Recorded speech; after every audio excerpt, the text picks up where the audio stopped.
Spring is here, folks, and it's time to plant greens. Not just lettuce, but kale, spinach, mustard, and arugula. Greens do well in cool, damp weather, and they grow fast. They don't need a lot of space. I've had several followers ask for this topic, so today we are going to talk about getting greens going, planning a space for them, and what they need to do well. One advantage of growing greens is they are so much cheaper to grow yourself. Yesterday I was in Pick and Save, and a head of organic lettuce was $3.49. I can buy between 200 and 300 lettuce seeds for that. Another advantage is greens grow fast, and you can start harvesting them, the baby leaves, in 30 days. I talk about gardening in zones 5 and 6. That's all the green places on this map. If you don't know me, I'm Amy. I grew up on a rural Kentucky farm and had my own organic produce business along with being a teacher. I retired to Wisconsin several years ago to be closer to my son. So for this design, I'm using the square foot method, but you can also use row planting in the same amount of space of 16 square feet. You can do the traditional 4x4 square, or I often prefer 2x8 because I'm short and can reach over the bed well. So for my example, we are just looking at greens and not any of the other things you might put in a salad. Loose leaf lettuce, spinach, and arugula can be planted pretty close together. Kale and mustard greens need more space, but last longer if you're just cutting the leaves. Larger Bib and romaine lettuces need a bit more space than the loose leaf. This garden can go in full or part sun. In summer, greens appreciate morning sun and afternoon shade. At about 75 degrees Fahrenheit or 20 degrees Celsius, greens may start to bolt and want to produce seeds. Shade from a tree or a shade cloth can help. Zone 5 folks, you have an advantage here because the summer sun is less intense for you. If plants start to bolt, yank them out and put in seeds. Here's an example of planting greens in a row. You might plant half the bed at one time and 2 weeks later plant the other half. If you're renting or short on space, use containers. Greens are great for patios and even balconies.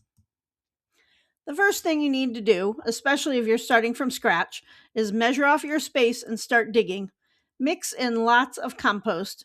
If you haven't started composting yet, just go pick up a bag of compost at your local nursery.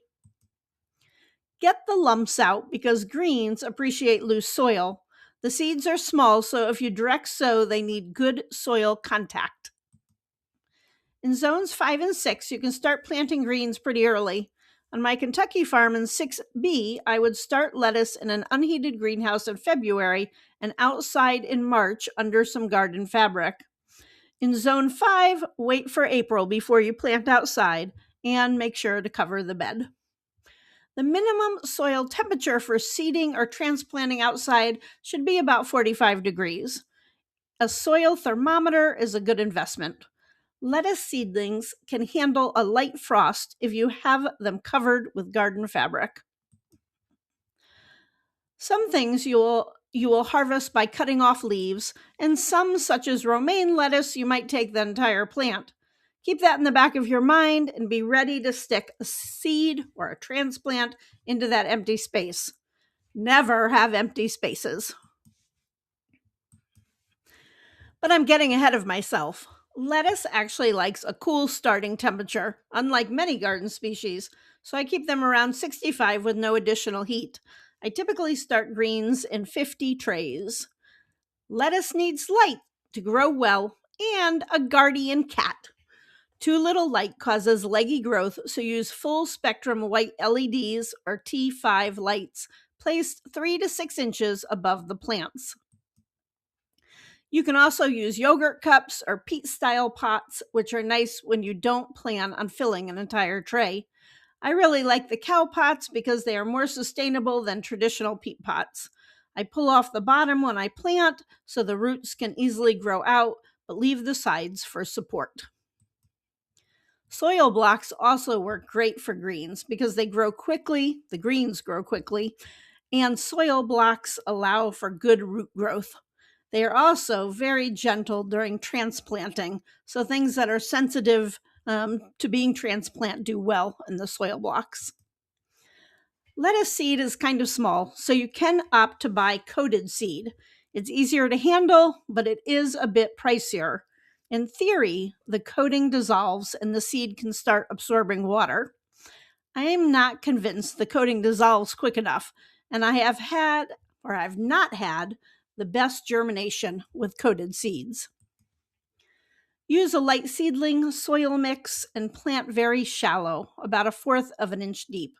I typically make a small indentation with the eraser side of a pencil, place the seed in the indentation and sprinkle some soil on top and gently press down. Lettuce likes bottom water, so I typically set the seed tray, which has holes, in a larger bottom tray and let it soak up the water from below. I do a mix of planting directly into the garden and seeding inside. You want to stagger your planting and thus your harvest schedule so you can be eating fresh greens several times a week. Succession means planting every 10 to 14 days and replacing harvested crops with new ones. Sow seeds or transplant in small batches. That way, you have fresh greens throughout the season. Spacing is going to vary, especially with lettuce. It is easier to space when transplanting. When sowing seeds, you will need to thin. There are many different types of lettuce. In my lettuce video, I talk about the different types and my favorite varieties.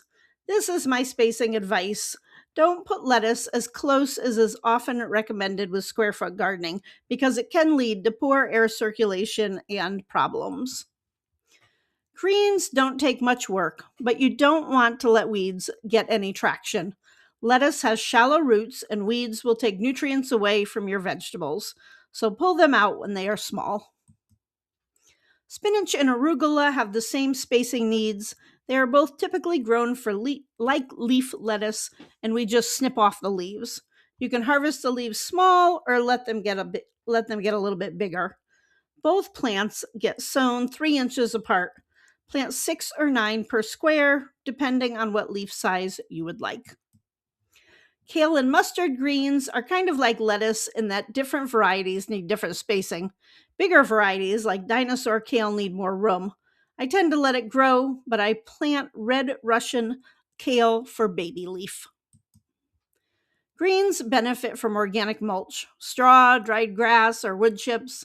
They all benefit greens by keeping in moisture and keeping dirt from splashing up on the leaves. The bad news is mulch makes a nice environment for bugs, slugs, and snails, all of which want to munch on your leaves.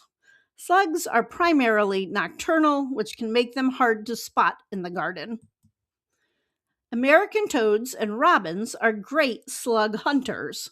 My book, Create a Backyard Wildlife Habitat, teaches how to attract wildlife that'll actually be partners in your gardening ventures.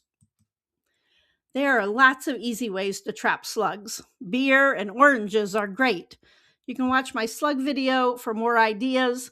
Also, a natural pesticide is Sluggo, which is pet safe if you have slugs galore. Both downy and powdery mildew affects greens, especially spinach. Downy mildew is a water mold disease that causes brown spots on the leaves.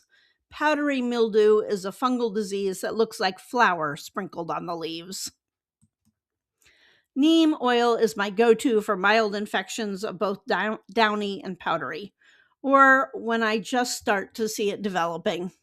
If it gets too bad on greens, then I just yank the plant out. Don't do this. Overhead watering can spread molds and fungal diseases. Water the soil next to the plant. Many greens will wilt or bolt during the heat. I mentioned this before, but you can cover your bed with shade cloth to help them stay cool. Monitor your soil temperatures both outside and inside your greenhouse or cold frame if you have them. In Zone 6, I've kept greens going March through December with the help of a greenhouse. There are so many ways to use greens in salads and cooking. I hope this video was helpful. Please give it a thumbs up. Fox Run is a nonprofit, and part of our YouTube proceeds go to help wildlife rehabilitators. Keep me posted on how your spring planting is going, and have a fabulous sunny day.